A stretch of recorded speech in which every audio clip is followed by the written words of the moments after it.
Welcome back to the Progressive Patriots podcast. Just me once again. I just wrapped up the U.S. edition, but quick turnaround for the worldwide because there is actually a pretty important election taking place in Taiwan. So it is just about 23:30 on January 10th. So let's get right to it. The presidential election candidates in Taiwan for the presidency of Taiwan. There are two main candidates, and then a third party that I'll kind of mention briefly. I'll just get him out of the way. It's Ko Wen-je. He's 64 years old. He founded and is running in the Taiwan People's Party. As it pertains, one of the key issues that in Taiwan for Taiwanese candidates is their outlook on the Chinese Communist Party, mainland China, Beijing, different ways to phrase the same entity. But his wording is Taiwan's democracy and way of life has to be respected as it pertains to the CCP. He's a bit more of a kitchen table politics sort of guy. Fucking housing prices, trade, kind of. But as it pertains to domestic prices and household issues.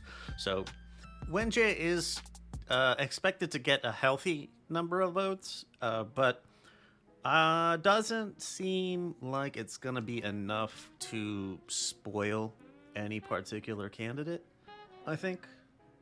But moving up to the main opposition, this is Ho Yu-i. He is 66, and he is running for the Kuomintang Party's nomination, or as their candidate. The KMT, as they're known for short, is the original political party that was defeated by the Chinese Communist Party by Mao Zedong, and they fled to Taiwan. And the KMT is now the sort of I don't want to say conservative, but it's a different dynamic. So this guy, Yu-i, he's the mayor of New Taipei. Taipei is the capital city. This is like a really nearby one. He strongly favors, I want to say cooperation with China, but he also vehemently denies being a pro-communist party. Also has explicitly spoken out against the one country, two systems model, like what you see with Hong Kong, and look how awesome that was going, which it was until it wasn't. I think Macau is kind of a special zone like that, but Taiwan, but KMT, I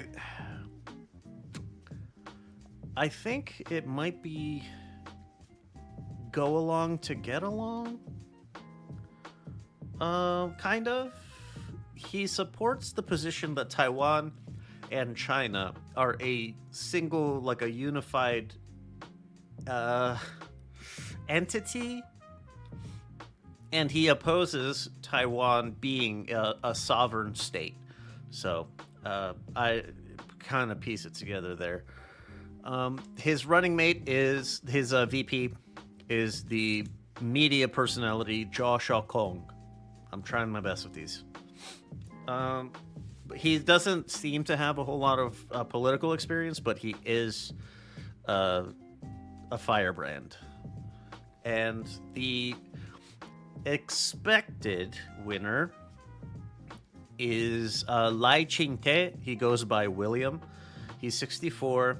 He is the current vice president under President Tsai, and he is the chairman of the Democratic Progressive Party, which is the leading political party in Taiwan. He is fervently behind Taiwanese sovereignty, which now that's with that said, it's also weird. Like, he also has vowed to not provoke or take risks with China, but also rejects the Communist Party's territorial claims over Taiwan.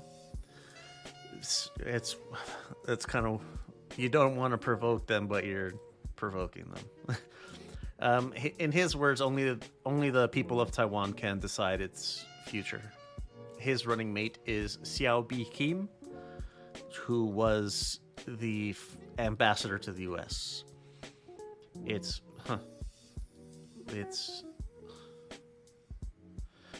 they always put like de facto ambassador, I guess, because we don't have formal relations with them, despite being massively supportive of them. But anyway, there have been a lot of posts or stories, reports, whatever, coming from mainland China they're calling this like a war or peace election for Taiwan. Essentially, that VP Lai is a dangerous fucking seditionist, separatist, that kind of thing, and that Mr. Ho is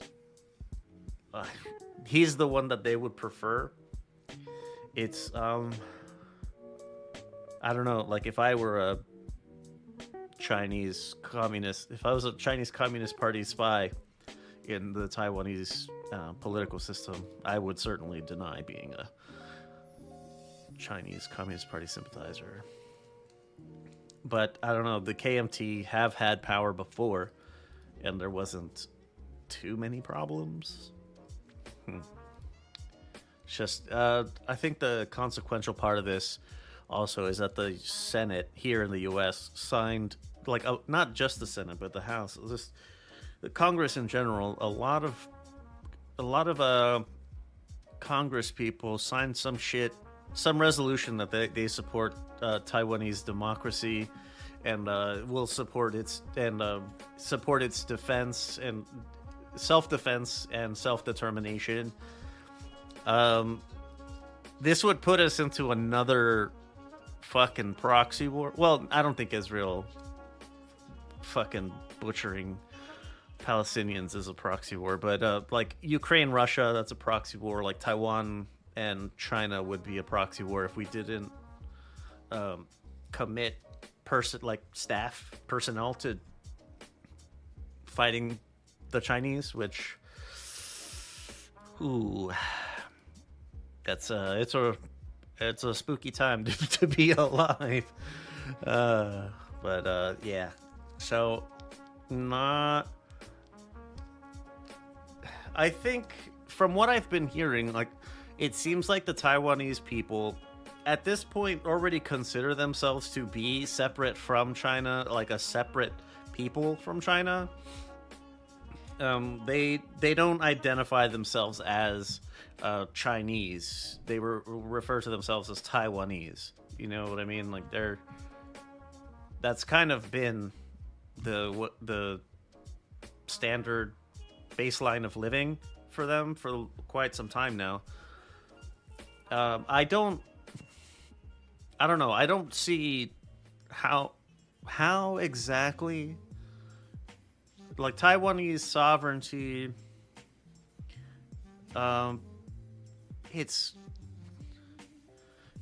You're not going to. You reject their claims of the Chinese claims of that being a territory of theirs. You assert its sovereignty, but you don't want to antagonize them. Like, that is explicitly antagonizing them. That's like if there's one thing you could do that would piss them off the most, it would be that. That would be the one to really fucking rustle their jimmies. Like, the thing is that on terms of more domestic policies, like, while the TPP guy, Wenjie, I think he is running more with those policies more forward, but the other two like they're from what I gather, these three are it's like the approach to mainland China is kind of the only real differentiating factor. You know what I mean? Um, there are uh, the KMT. So, like I had said, that the one party or one unified China, but two distinct. I don't even think sovereign is the right word, but two distinct entities, or maybe it is like maybe it's like the UK.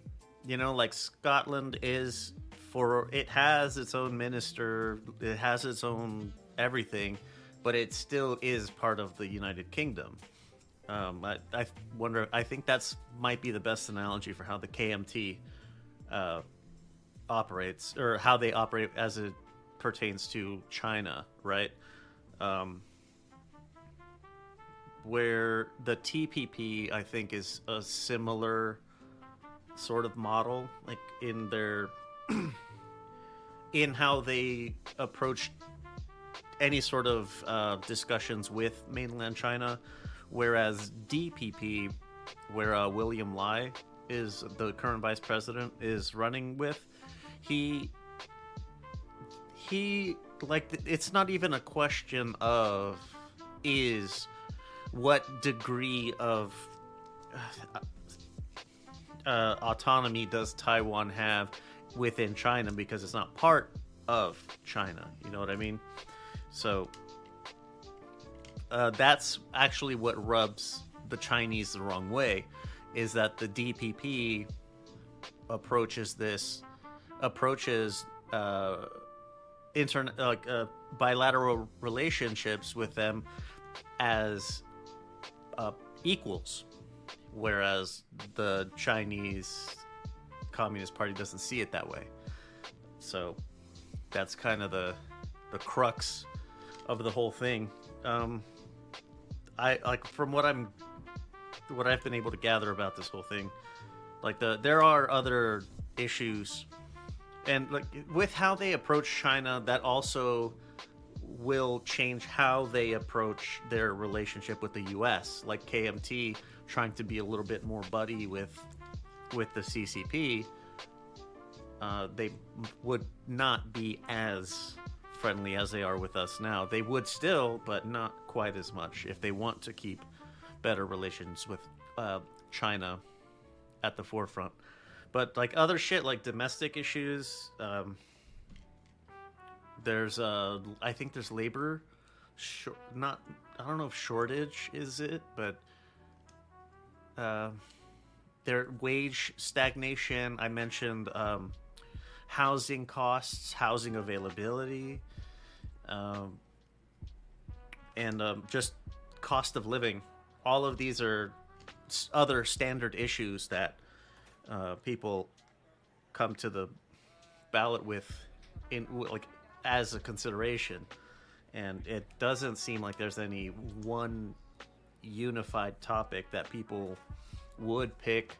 If you could only side with a candidate because of one thing, there would not be a consensus on what that one thing would be, and that includes relations with China, relations with the US, relations with whoever, right? It's a bit of a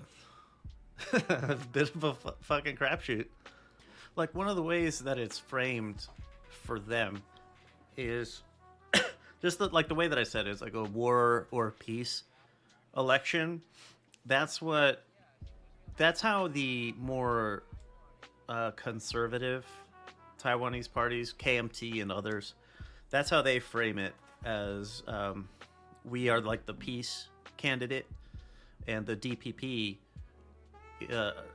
have been saying, or the way that they have been framing it, is that we are the democracy candidate versus the autocracy, versus getting swallowed up by mainland China and becoming another, I don't know, just another province.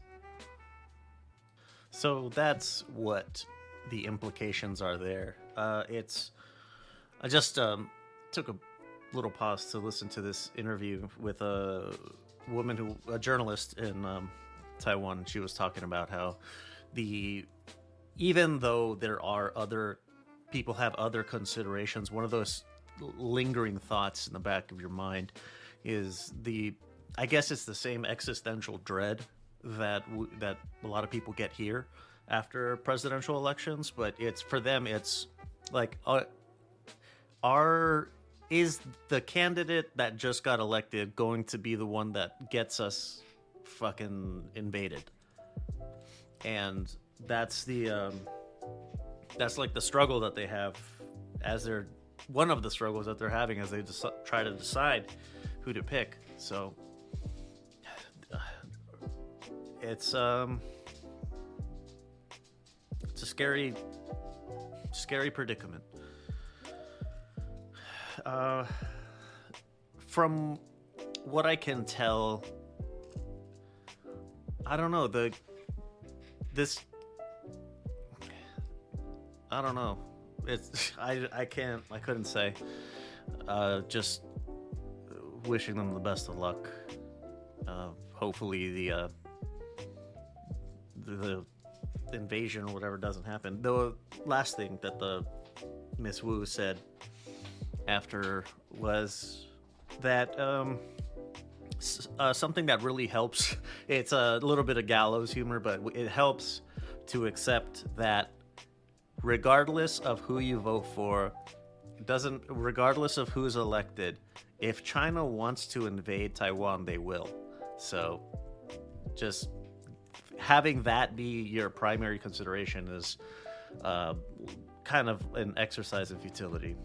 So for whatever that's worth, I think it's it's a little bit dark, but it's a dark reality. So fuck.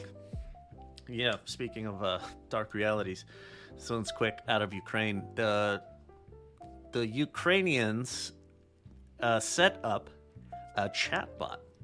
Now, what this chatbot does is it looks through Ukrainian official records of Russian soldiers that have been killed in action or are currently prisoners of war. The idea came from a woman who her husband or something, like her guy was in Ukraine and was apparently a prisoner of war, and she had no way of finding out. No matter how much she tried, she could not find a way to get a hold of him or get any confirmation what happened to him.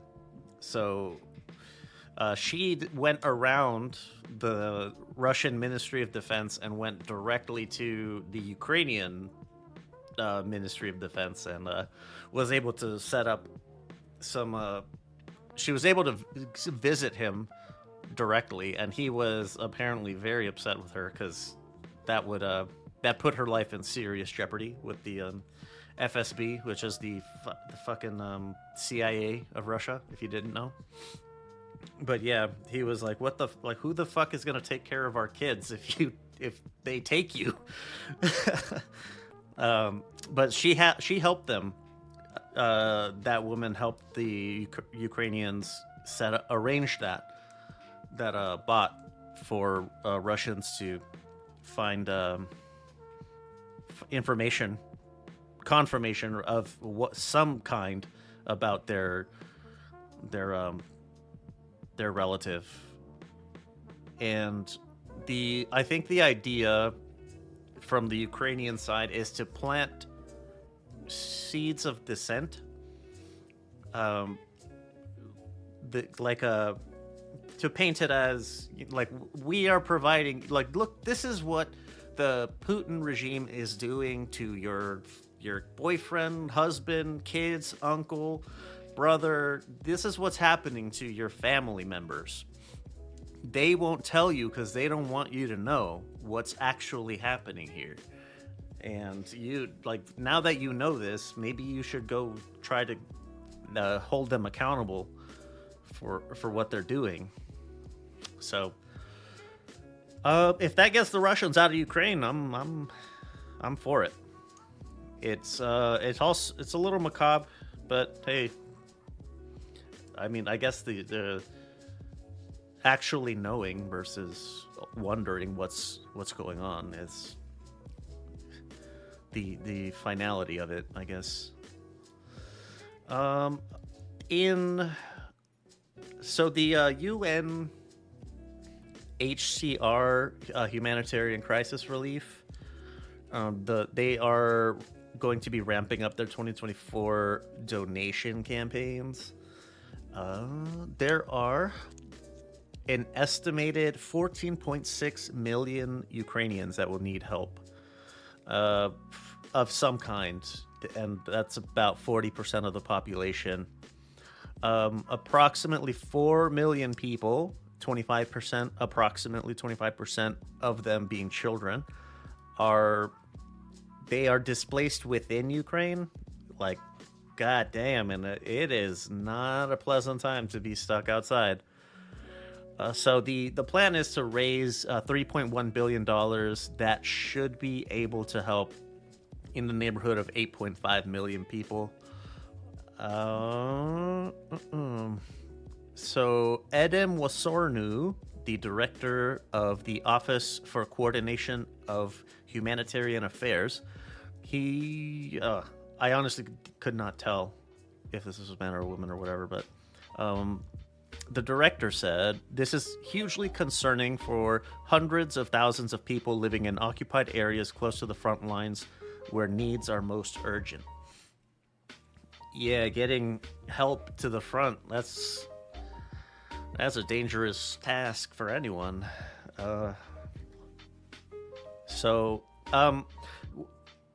This is a UN thing. So I have looked into UNHCR. They're a legitimate group, like that little like subdivision of the UN. But if you are determined to not put money into the coffers of the UN, which kind of understandable, you can go to lvx.at/Ukraine. And that's a non-government organization that you can direct your donations there if you would prefer. But UNHCR, if you want, I can get you that info too. Moving along to Somalia, there was a helicopter carrying 7 people captured after an emergency landing. 5 of the crew were not Somalian. 2 of them were. This was a UN contracted helicopter, so it wasn't it wasn't a UN helicopter. Yeah, it's a local on-site acquisition, unfortunately.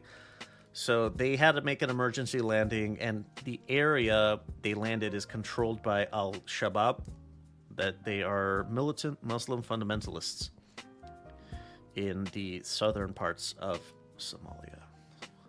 So hopefully they're released soon. Let me go to Iraq real quick. It's so I mentioned before that some militant factions in Iraq were they shot some missiles at the US led coalition forces that were in Iraq at the time, and I believe it was 3 were wounded, 1 like critically, the other 2 were just like bad but not terrible or not urgent, I guess. But anyway, so after that, and then the US used the drone. They shot back and they killed like 16 militants, according to just reports from the ground. Right. So after that, Iraq they're trying to negotiate the immediate uh, departure of the U.S.-led coalition. Now, the Prime Minister, Mohammed Shia al-Sudani, he didn't set a deadline, but he's emphasizing that this needs to happen sooner rather than later. But we want I want the U.S. the coalition forces to agree on the circumstances. Like, we're not just going to throw you out in your asses. So his words: there is a need to reorganize this relationship so that it is not a target or justification for any party, internal or foreign, to tamper with stability in Iraq or the region. Right. So this was those militant factions that he's kind of referencing are some they're Iran funded or Iran sympathizing types, but the PM has some of them like on payroll as part of the formal military. You know what I mean? I think he's kind of like, you guys do it your way. Here's just some basic guidelines if you want to be on the payroll. But the idea is that he didn't necessarily have an issue with the coalition forces. It's just like, if these the Iranian-backed Iraqi little people, they're going to continue attacking the coalition forces, and the coalition forces are going to keep retaliating. And we need to nip that in the bud. So he commented that his expectation, or his estimation, that only the end of the crisis in Gaza would be the end of any tensions, with those militant factions that were attacking the U.S. or the coalition forces, right? So it's not just that that we retaliated to the attack. That's not entirely his hang up, because he has in the past prevented other attacks against coalition forces. He has apprehended perpetrators of attacks against coalition forces. He refers to those sorts of tactics or whatever, those operations, as against Iraqi national interest. Which, I mean, can't really disagree with him there. Hey, it's a country exercising their sovereignty. If they want us gone, then it's time to go. It's not like he was letting them do that to us. You know what I mean? So it's fine. I think it's fine. Let's do some European stuff. No, I'm gonna hit this. Just the situation in Palestine.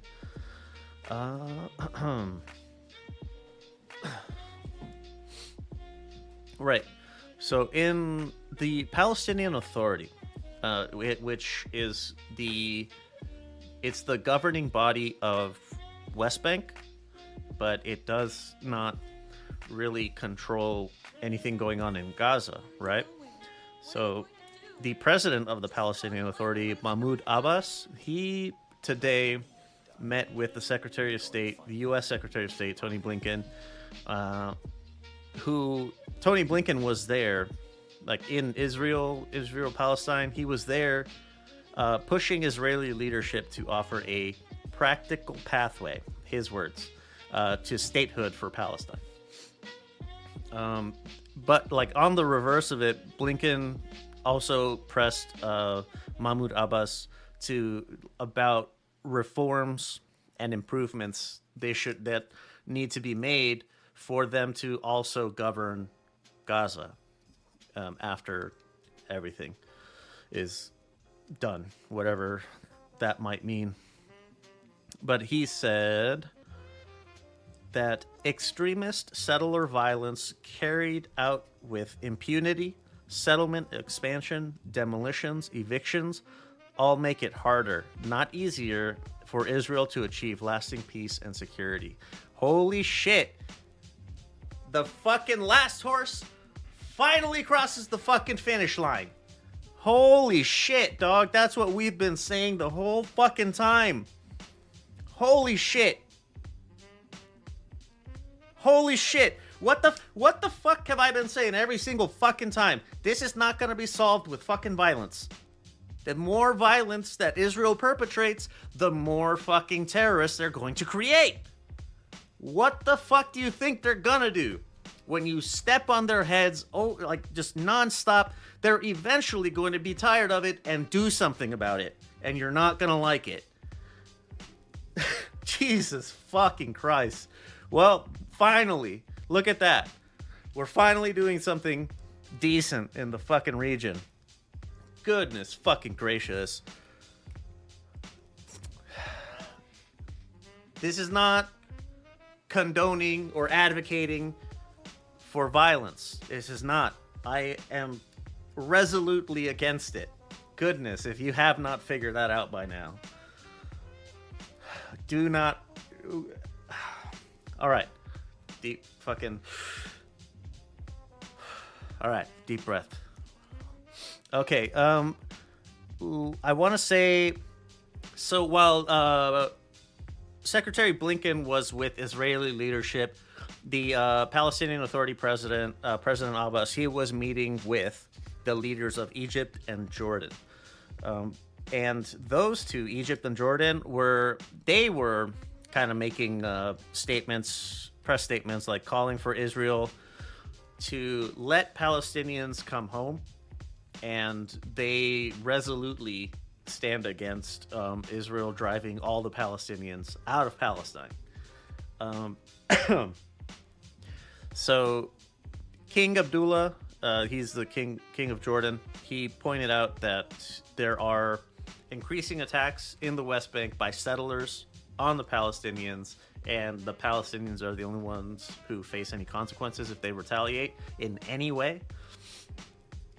So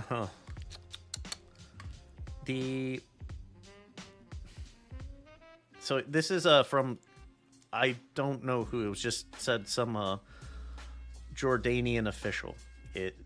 It's this: the Arabs are telling the Americans the priority now is to get a ceasefire, to allow Palestinians to go back to northern Gaza and ease the overcrowding near Rafah, which is alarming both the Egyptians and the Jordanians. Rafah is a town, it's a little city in southern Gaza that's on the Egyptian border, or close to the Egyptian border. So, yeah. Yeah, I mean, yes, let them return home, of course. Like, no, yeah, of course. That's wonderful. It's just my only question is, like, what are you returning to?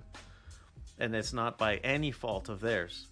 It's not the Palestinians' fault, but it's like, what are you going home to? What home are you going to? You're going to a pile of rubble. It's not their fault, and they have every right to want to stay there.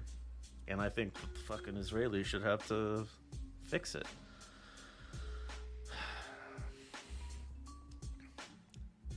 But speaking of the Israelis, they, in the International Court of Justice, it's a UN thing, South Africa has formally charged Israel with genocide.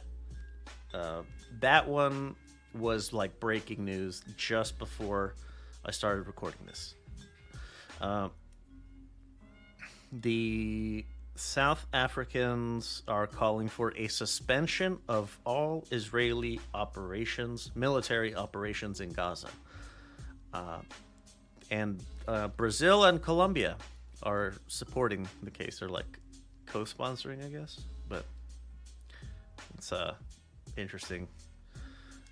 I had asked some people who also keep up with this stuff, and they were saying, like, yes, I didn't know this, but the ICJ in general is probably not going to do anything about this, because they just do whatever the Security Council tells them to do. which, if you don't recall, the Security Council is the panel that requires unanimous vote to do anything. That's all the news out of Palestine. 23,000 plus dead. Over 23,000 people have been killed. I very much commiserate, offer my sincerest condolences to the people who lost their lives and their families in the inexcusable attacks on October 7th. I really do. I really do. Just as much as it, like this number of just completely innocent people that are being butchered like fucking animals. It makes my heart hurt just as much as like the Israeli people who were murdered for no fucking reason. It hurts seeing all of this shit that we can do to each other. I remember the moment that I heard about the Hamas attack. It's like they like the people who are going to pay for this are the Palestinians. They are going to pay desperately. Hamas is not going to really suffer that much of consequences, relatively anyway, but the Palestinians will. And 23,000 plus. Unbelievable. Some news out of South America. In Ecuador. So there was some pretty wild news. The president, Daniel Noboa, he has executed Order 66, which in Ecuador is called the Phoenix Plan. So this is the beginning of a military crackdown on criminal syndicates that have been relabeled as terrorist organizations. Noboa said, "We are at war and we cannot cede in the face of these terrorist groups." Yeah, hard to argue with that. Murder rose 200% from 2022 to 2023, which is really spooky. Prisons have become like battle royale arenas. They're just like Thunderdomes where factions within the prisons fight for control of the prisons because the prisons are so poorly staffed.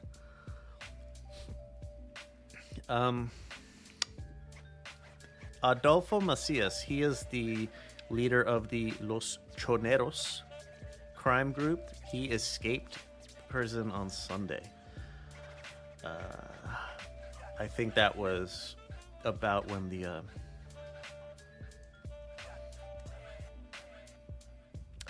I think that's when the state of emergency was declared. But two officers, or I think it was Monday, but immediately following the declaration, two police officers were murdered on Tuesday. 7 police officers were kidnapped, through 4 of which are still in captivity. There was a television studio. I believe it was a news broadcast. The entire television studio was raided by some gang, and the entire studio was held hostage on live TV. I believe that was yesterday. It's pretty dark times. So the Phoenix Plan, it calls for a new national intelligence unit, modernizing the current prisons and new high security prisons for higher risk inmates increased security at ports of entry, border crossings, and airports, I believe. And notedly, zero negotiation with terrorists, which is all the domestic gangs or crime syndicates or whatever. So the entire plan has approximately $800 million appropriated, with $200 million earmarked for weaponry, which will be purchased from the U.S. Wonderful. The state of emergency will last 60 days. Yeah, it was declared on Monday. That included deploying the military for patrols in various, areas, including inside the prisons. That's some fucking mean bush, man. National curfew went into effect on Monday at night. I think it's sundown. Man, oh man. About of the prison population, about 1,500 of them are from Colombia, Peru, or Venezuela, and the Ecuadorian government will try to extradite them to their homes. The Colombian Justice Minister, Nestor Osuna, the way he put it, he made it clear that he is very much in sympathy. He very much sympathizes with with Phoenix plan. Like he likes it. He agrees with it. He wants to help the Ecuadorian government as much as he can, to the fullest extent that he can, and because Colombian law dictates the following: that in order for those prisoners to be sent back to Colombia, for Colombian prisoners to be sent back to Colombia, and for their sentence to continue, they need to be formally repatriated, and there's some fucking process that he didn't get into. And if the Ecuadorians just expel the Colombians from Ecuador, then they won't have to continue serving their time. But they are preparing, apparently, Mr. Osuna. He said, if there's an expulsion, we'll look at how many, if they arrive at the border, really need to be detained. So, assuming they go back to Colombia.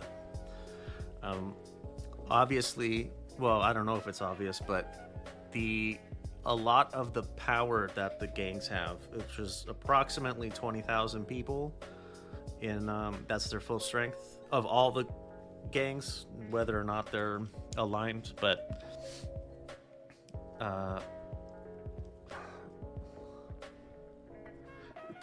Colombian drug trafficking plays a huge part of their financial power.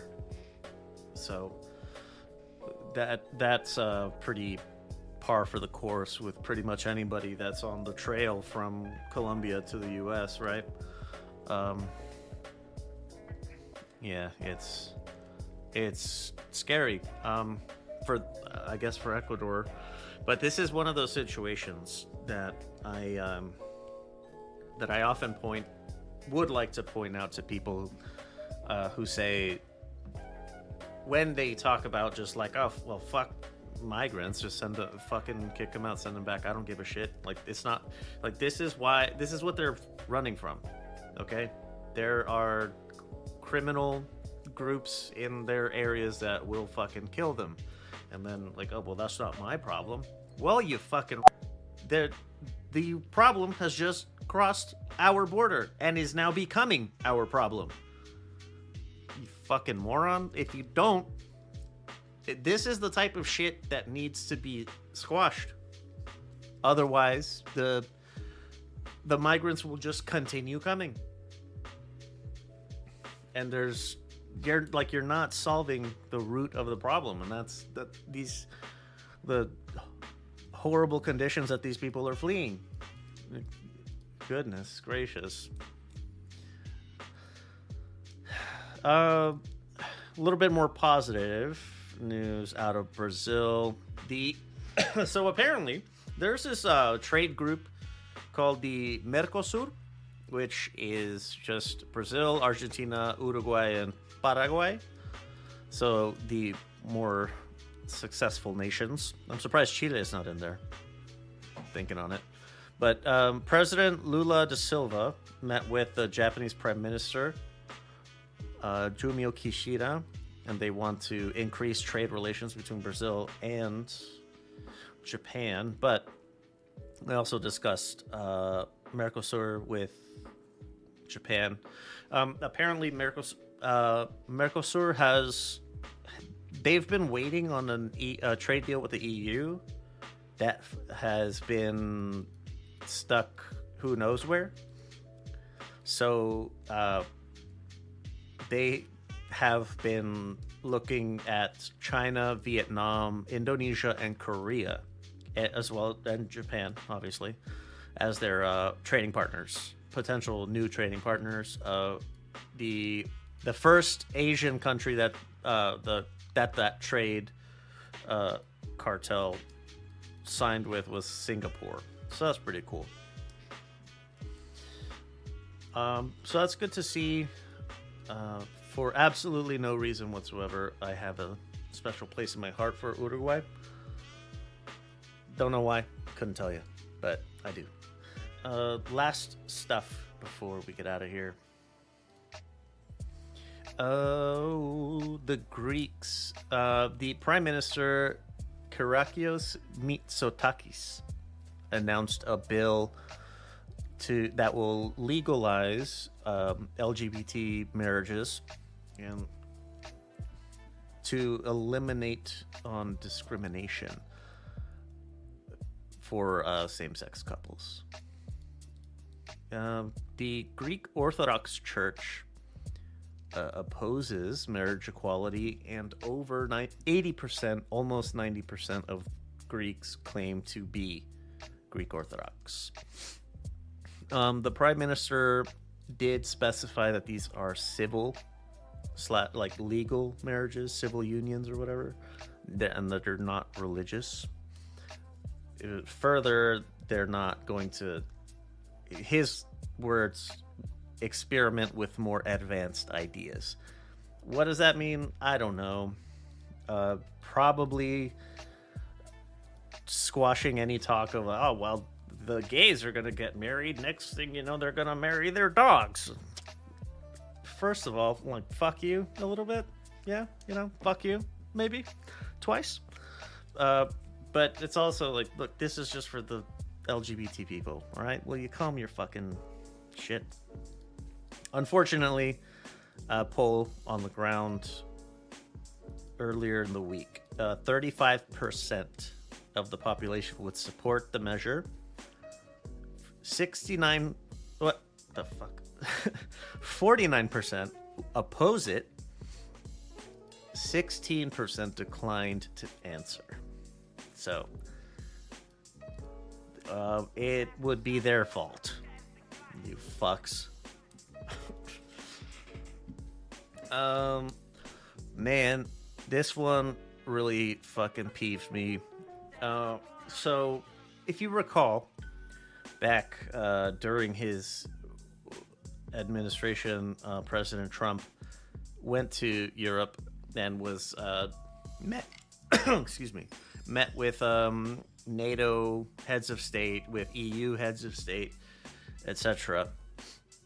And he was the only one that did not verbally affirm Article 5 of the NATO Charter. I believe Article 5 is the one that specifies mutual defense. So attack one, you attack all. But he's the only one that didn't. Anyway, so he met with the EU, president of the EU, kind of. So it's not a very powerful title, but still. Ursula von der Leyen, he specifically said, quote, "You need to understand that if Europe is ever under attack, we will never come to help you and to support you," end quote.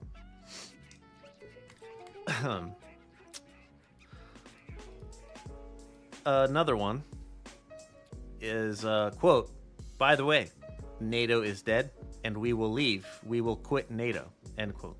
Both of those are Mr. Trump's just pearls of wisdom. The commission president's staff specifically refused to comment on this. They said that those communications are supposed to be privileged. So if someone else released the info, then like that's on them. But the office of the EU Commission President will never divulge that information. So take that to mean what you will. I remember also Trump said something to then Chancellor Merkel. Told her, like, you owe me $400 billion because they didn't spend X more amount on their national defense, which, if you recall, that Germany's now starting to deploy troops. So I think they're spending it. The last thing. This happened yesterday. The French president, Emmanuel Macron, he appointed Gabriel Attal as Prime Minister of France. That motherfucker's the same age as me. Jesus Christ. He's the youngest Prime Minister in French history. The idea here is he's, trying to appeal to a wider audience, get do a little bit more of the young people stuff with his token young person. Marine Le Pen, his primary opponent from the Conservative Party over there, she also has a token young person. His name is Jordan some shit or other. But so he was brought out a few weeks ago, and then Attal came out this week. So he said, "Oh, you think you got a fucking young stud over there? Check out Attal."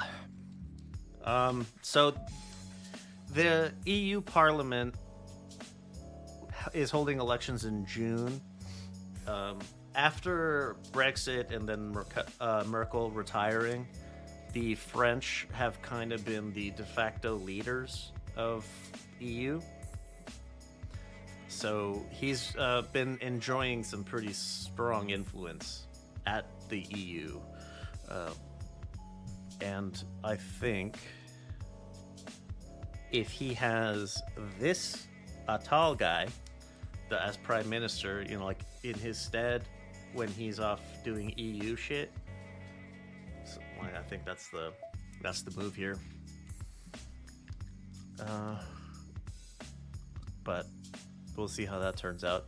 Still some time to go, so something to keep an eye on. But that's the last thing that I had for this World Edition. The shit in Taiwan, man.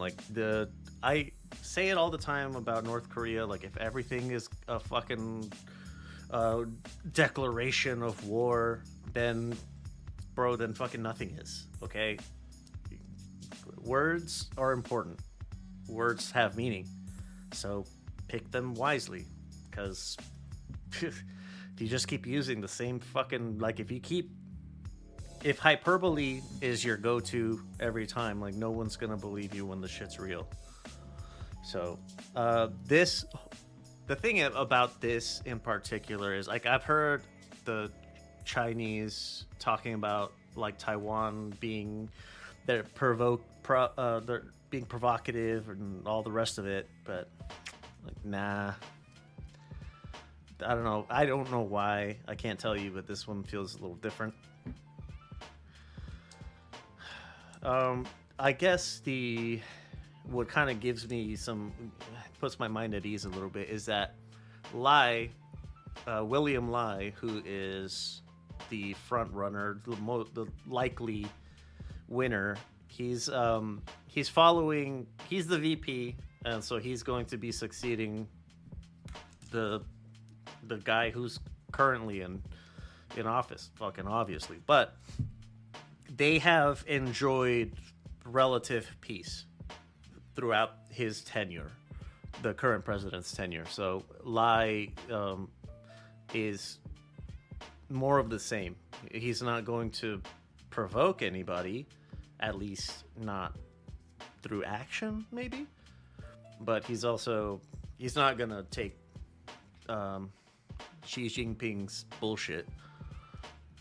So, just something to keep an eye on. Hopefully, the Ko Wen-jae, the third party guy, if he's going to, I don't know who he would spoil. I mean, obviously, I don't know that much about like life in Taiwan right now. But from the story that journalist I mentioned, she mentioned that in they do a mock election with all of the high school kids, that at graduating high school or just being in high school age, you're not old enough to vote yet. So they do, like, all the high schools do a mock election. And in this one, the Taiwan People's Party, Ko Wen-jae, the third party dude, he won. And in her story, the kid that said, like, I can't believe my fucking classmates voted for him. And then she asked him, like, did you vote? Like, well, no. Well, there you fucking go, idiot. She didn't exactly say that, but it was like, there you go. Like, what the fuck did you expect? But yeah, so that's on Saturday. Hopefully we're rooting for a DPP win here. Stuff I mentioned on the other show. Just as we get out of here, lvxmedia.net. If you go there, you can see all the other shows that we do. Boxing, MMA, some... when I say spiritual advice, I mean like ooky spooky spirits. So if you like that kind of thing, then there you go. And we have actually a pretty cool one for the Slice of Life, the Hard Shell Tacos show. We're gonna have a guest on tomorrow. That's pretty cool. I'm pretty excited about that. So, right, there's all that stuff.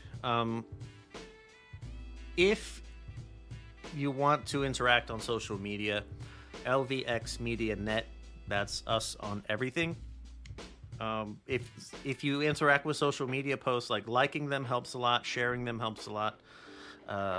Comments also, if you would like, I will comment, I will reply to you. But interacting with social media posts, that helps to elevate them, highlight them, so that they're more visible, like in Discover pages and For You pages, like feeds and stuff like that. That helps that. So, and that would hopefully have the unintended consequence of more traffic to the shows themselves. But what helps the most, if you rate the show wherever you're listening to, if you could please hit me with a $5. If you are not inclined to, not feeling like this is a 5-star show, then please tell me how before you fucking wreck my spirits. So like good ratings help the show appear more higher in searches. You know what I mean? So that obviously helps a lot. Reviewing, if you have the time or the inclination to review, that would be awesome. I would never say no to that. Last thing, contact stuff. If you go to luxmedia.net, you could see hit the Progressive Patriots button. In there you'll find two things: an email address, which straightforward if you want to email. If you want to use a phone number, it's anonymous. If you don't tell me, I don't know who you are. if you call, it goes straight to voicemail. No one's answering. Or if you text, you're right. So either way, if you have questions, if you have comments about anything, if you want, if I misspoke, which is I'm very liable to do, like Marines and being dumb is like lamb and tuna fish. A deep cut if anyone gets it. If I need to correct myself on anything, please let me know. I will gladly do so. If you would like, if you want to help Ukraine, lvx.at/Ukraine. That's I think the International Rescue Committee, I think is the one I picked for them. But yeah, that's non-governmental. But the UNHCR is not terrible. They're not bad. So if you would like to get involved, lvx.at/CDEF. That's for common defense, like-minded, patriotic Americans, veterans, like the lot. Like all of us are veterans, so it's definitely worth looking into. I'm more than certain that there is at least one other person in common defense that is near you, if you're in the United States anyway. So that's lux.at/CDEF. I think that's it. I think we've done it. We made it. All right, I'll see you next time.